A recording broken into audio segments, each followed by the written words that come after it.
કારગિલ વિજય દિવસની ઉજવણીના ભાગરૂપે મેગા રક્તદાન કેમ્પ યોજાયો। Rotary club of Bhavnagar royal અને ભાવનગર હોટલ એન્ડ રેસ્ટોરન્ટ એસોસિએશનના સંયુક્ત ઉપક્રમે કારગિલ વિજય દિવસની ઉજવણીના ભાગરૂપે મેગા રક્તદાન કેમ્પનું આયોજન કરવામાં આવ્યું હતું। આ રક્તદાન કેમ્પમાં મોટી સંખ્યામાં રક્તદાતાઓએ કારગિલ દિવસની ઉજવણીના ભાગરૂપે રક્તનું દાન કર્યું હતું। આ રક્તદાન કેમ્પને સફળ બનાવવા માટે કૃષ્ણદેવસિંહ સરવૈયા, વૈભવભાઈ વ્યાસ, હરિભાઈ પારેખ અને ભાવેશભાઈ ચોઈથાણીએ ભારે જહેમત ઉઠાવી હતી।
હું કે સરવૈયા, રોટેરિયન તથા president Bhavnagar hotel and restaurant association.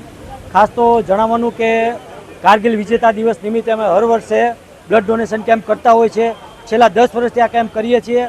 આ વર્ષે પણ આ કારગિલ વિજેતા દિવસ નિમિત્તે 26 જુલાઈએ અમે મેગા બ્લડ ડોનેશન કેમ્પનું આયોજન કરેલું હોય અને આ આયોજનનો હેતુ તો એટલો છે કે આપણે જે દેશના જવાનો છે એની માફક આપણે સરહદ ઉપર 24/7 365 ડેઝ બોર્ડર ઉપર જઈ શકવાના નથી, પરંતુ એ લોકોને જે શહીદો છે જેને રાષ્ટ્રહિત માટે, દેશ માટે સર્વસ્વ પોતાનું બલિદાન આપ્યું છે અને શ્રદ્ધાંજલિના ભાગરૂપે જ્યારે મેગા બ્લડ ડોનેશનનું આયોજન કરતા હોય ત્યારે ભાવનગરની જનતા સ્વયંભૂ દર વર્ષે અમને ખૂબ જ બહુ પ્રતિસાદ મળે છે। આ વખતે પણ આપ જોઈ રહ્યા છો કેમ્પમાં બાય ડિફોલ્ટ બધા એની રીતના સ્વયંભૂ ખૂબ મોટી સંખ્યામાં લોહીનું ડોનેશન કરી રહ્યા હોય તે ભાવનગરની જનતાનો ખૂબ ખૂબ આભાર માનું છું। જય હિન્દ।